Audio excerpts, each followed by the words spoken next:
હવે વાત કરીએ અમદાવાદ ગ્રામ્ય વિસ્તારોની તો વિરમગામમાં પણ રોડ પર પાણી ફરી વળ્યા છે। વિરમગામ માંડલ રોડ પર વરસાદી પાણી ફરી વળ્યા। અલીગઢ વિસ્તારમાં ઘૂંટણસમા પાણી ભરાતા હાલાકી સર્જાઈ છે। અનેક રજૂઆત કરી છતાં તંત્ર દ્વારા કોઈ જ નિરાકરણ કરવામાં નથી આવતું। વિરમગામ રોડ પર પોલીસ લાઇનમાં પણ પાણી ભરાયા છે। ચોમાસાની સિઝનમાં રોગચાળો ફાટી નીકળવાનો ભય છે। સ્થાનિક લોકોમાં તંત્રની ઉદાસીનતાને લઈને પણ ભારે રોષ છે।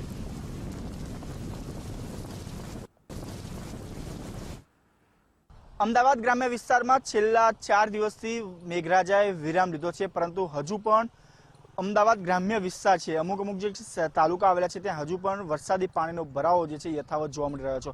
હાલ જે પ્રકારના દ્રશ્યો જોઈ શકાય છે કે વિરમગામથી માંડલને જોડતો જે રોડ છે ત્યાં પાણીનો નિકાલ ન થવાને કારણે હજુ પણ રોડ ઉપર વરસાદી પાણી જે ભરાઈ રહ્યા છે। સ્થાનિકો લોકોનું કહેવું છે કે અહીંયાથી જે વરસાદી પાણીનું જે કેનાલ છે તે કેનાલ ઉપર ક્યાંક ને ક્યાંક દબાણ કરી દેવામાં આવ્યું છે, જેના કારણે જે ફેરથી પાણી જવું જોઈએ તે પાણી જતું નથી। આ છે વિરમગામનો એક અલીગઢ વિસ્તાર કે જ્યાં હજુ સુધી પણ પાણીમાં ગરકાવ છે। લોકો અનેક વખત તંત્રને રજૂઆત કરવામાં આવે છે, પરંતુ અહીંયા કોઈ પણ પ્રકારે વરસાદી પાણીનો નિકાલ થતો નથી, જેના કારણે હજુ પણ 3 થી 4 દિવસ સુધી પણ વરસાદીનો આવો પ્રકારનો ભરાવો રહેશે તે શક્યતાઓ જોવા મળી રહી છે। અહીંયા સ્થાનિક આગેવાન છે, તેમની સાથે વાત કરીશું। વરસાદે વિરામ લીધો છે, પરંતુ હજુ પણ જોઈ શકાય છે કે જે માંડલ રોડ ઉપર પણ પાણી છે, અલીગઢ વિસ્તાર જે છે ત્યાં પણ પાણી જોવા મળી રહ્યા છે। કેટલા સમયથી આ પ્રકારની પરિસ્થિતિ અને પાણી ભરાવાનું મુખ્ય કારણ શું? આપણે જોયું કે વરસાદે તો 4 દિવસથી વિરામ લીધો છે, પણ આ તંત્રની બેદરકારીના કારણે છેલ્લા 24 વર્ષથી અહીંયા આગળ જે વરસાદી ગટરની લગભગ હું માનું છું ત્યાં સુધી 300 મીટર જે ફક્ત વરસાદી પાણીના નિકાલ માટેની ગટર છે, ત્યાં અહીંથી નાળા નાખી દેવામાં આવ્યા છે।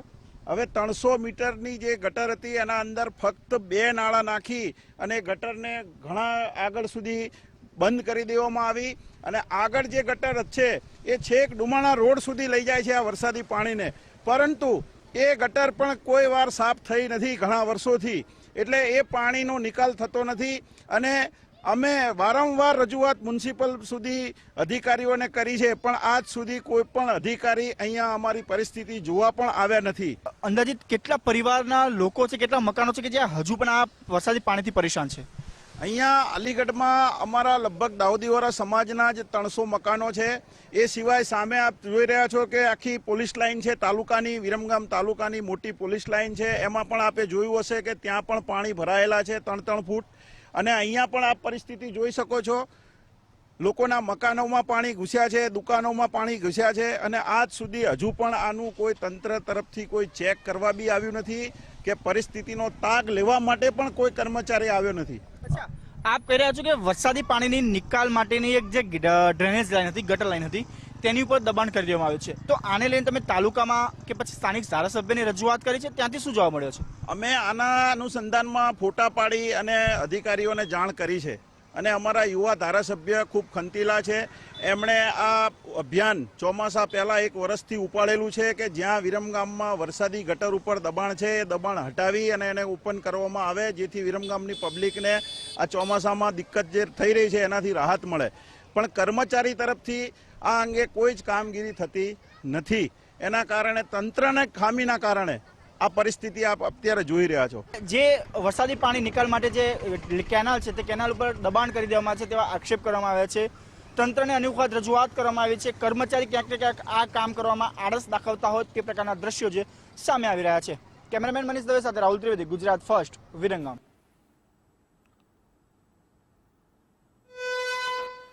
વધુ એકવાર બઝર વાગ્યું છે મહત્વપૂર્ણ અપડેટ વરસાદને લઈને, તો રાજ્યમાં વરસાદી આફતને કારણે ખેડૂતોને ભારે નુકસાન ગયું છે। નળકાંઠા વિસ્તારમાં ખેડૂતોના તૈયાર પાકને નુકસાન થયું છે। વિરમગામ તાલુકાના ખેંગરિયા ગામે 80% પાક નિષ્ફળ ગયો છે। ગુજરાતમાં સાર્વત્રિક વરસાદ વરસ્યો છે, પરંતુ વરસાદે વિરામ લીધા બાદ જગતનો નાથ જે કહેવામાં આવે છે ખેડૂત, તે હવે ચિંતાનો માહોલ સવાયો છે, કારણ કે જે ખેતરની અંદર પાક ઉગાડવામાં આવ્યો હતો તે તમામ મોટા ભાગનો જે પાક છે સતંદર નિષ્ફળ નીવડ્યો છે। જે પ્રકારના દ્રશ્યો જોઈ શકાય છે કે એક સપ્તાહથી છેલ્લે અમદાવાદ ગ્રામ્ય વિસ્તાર જે છે એ તમામ ગ્રામ્ય વિસ્તારમાં વરસાદે તો વિરામ લીધો છે, પરંતુ ખેડૂતોએ જે પ્રકારે વાવણી કરી હતી, પરંતુ ભારે વરસાદ વરસવાને કારણે ઠેર ઠેર ખેતરોની અંદર પાણી ભરાવો થયો છે। જેનું પાણીનો નિકાલ ન થતા ક્યાંક ને ક્યાંક ખેડૂતો જે છે તમામ પાક નિષ્ફળ નીવડ્યો છે, જેને કારણે ચિંતાનો વિષય બન્યો છે. કારણ કે ખેડૂતની એકમાત્ર આવક જે હોય છે એ જમીન આધારિત હોય છે, પરંતુ તે જમીનનો પાક જ નિષ્ફળ જાય તો તે લોકો ખરેખર મુશ્કેલીમાં મુકાતા જ હોય છે. અત્યારે કેટલાક ખેડૂતો છે, ખાસ કરીને જે આ વિરમગામ તાલુકાના જે ગામડાઓ છે તેના ખેડૂતો છે તેની સાથે વાત કરીશું. ગામના જે છે કેટલા ખેડૂતોને નુકસાન છે?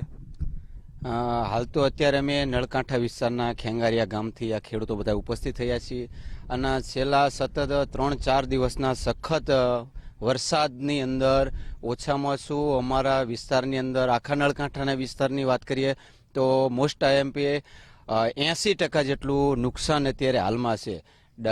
ખેડૂતોની જે પોંખેલી અને રોપેલી ડાંગેરો જે હતી એની અંદર જે ક્યારેય પાણી નહોતા ભરાતા એવા ઊંચાડા વિસ્તારમાં અમારા બાપ દાદા એવું કહેતા કે આ વિસ્તારમાં ઓછામાં ઓછા 40 વર્ષથી ક્યારેય પાણી ભરાતું નથી. આ વખતે એટલો બધો વરસાદના પાણીનો એટલો બધો નિકાલ ન થવાના કારણે એવો બધો પ્રશ્ન ઊભો થયો કે ઊંચાડા વિસ્તાર ઉપર પણ ડાંગેરું, એરંડા, ઉનાળુ આપણા ચોમાસું તલ, જુવાર, બાજરી જેવા ચોમાસુ પાકને ખૂબ જ મોટા પાયે નુકસાન થયું છે. નળકાંઠાની અંદર સૌથી વધારે પાક તો ડાંગરનો થાય છે, જુવારનો થાય છે, બીટી કપાસ છે, એરંડા છે વગેરે ઘણા બધા પાકો થાય છે. તલ પણ થાય છે, ચોમાસું તલ. એમાં ડાંગર સૌથી મુખ્ય પાક રહે છે. અચ્છા, એ પણ વાત જાણવા મળી રહી છે કે વર્ષોથી અહીંયા બાપ દાદાઓ કહી રહ્યા હતા કે પાણીનો ભરાવો થતો ન હતો, પરંતુ હવે જોઈ શકાય છે કે એક સપ્તાહથી વરસાદી પાણીનો ભરાવો થયો છે, પાણીનો નિકાલ થતો નથી. તેનું મુખ્ય કારણ શું? મુખ્ય કારણ એ જ છે કે આ કેનલો આવતા જે લોકોએ ગેપ મૂક્યા છે તે પાણીના નિકાલના જે કે ભાઈ નાળા મૂક્યા છે બહુ નાના મૂક્યા છે, એના કારણે પાણીનો ભરાવો વધારો થતા આ ડાંગેરો નિષ્ફળ જાય છે. આમ તો ખેડૂત ક્યારે માંગે નહીં, પણ ખેડૂતની દુબળી દશા એટલી બધી આવી ગઈ છે કે 80% જેટલું નુકસાન થયું છે. તો ખેડૂતો અપીલ કરી રહ્યા છે સરકારશ્રીને કદાચ કોઈ સહાય થાય તો જેનાથી કારણે ખેડૂત પોતે પગભેર થઈ શકે અને એની આજીવિકા આ વર્ષની જળવાઈ શકે. બિલકુલ, મોટી સંખ્યામાં પાકનું નુકસાન થયું છે અને તેના કારણે જગતનો તાજ જે ધરતીપુત્ર પણ ગણવામાં આવે છે. ખેડૂતો છે એ ભારે મુશ્કેલીનો સામનો પડે, કારણ કે તેમનું આવકનું સ્ત્રોત માત્ર ને માત્ર ખેતી આધારિત હોય છે. પરંતુ સમગ્ર ગુજરાતની અંદર જે પ્રકારે વરસાદી વાતાવરણ સર્જાયું હતું, જેના કારણે નળકાંઠાના જેટલા પણ ગામડાઓ છે મોટા ભાગના લોકોનો પાક જે છે નિષ્ફળ નીવડ્યો છે. ત્યારે હવે સરકાર પાસે જ આશા રાખી રહ્યા છે કે તેમને શક્ય હોય એટલી સહાય આપવામાં આવે, જેથી કરીને તેમનું ગુજરાન જે છે ચલાવી શકાય. કેમેરામેન મનીષ દવે સાથે રાહુલ ત્રિવેદી, ગુજરાત ફર્સ્ટ, વિરમગામ.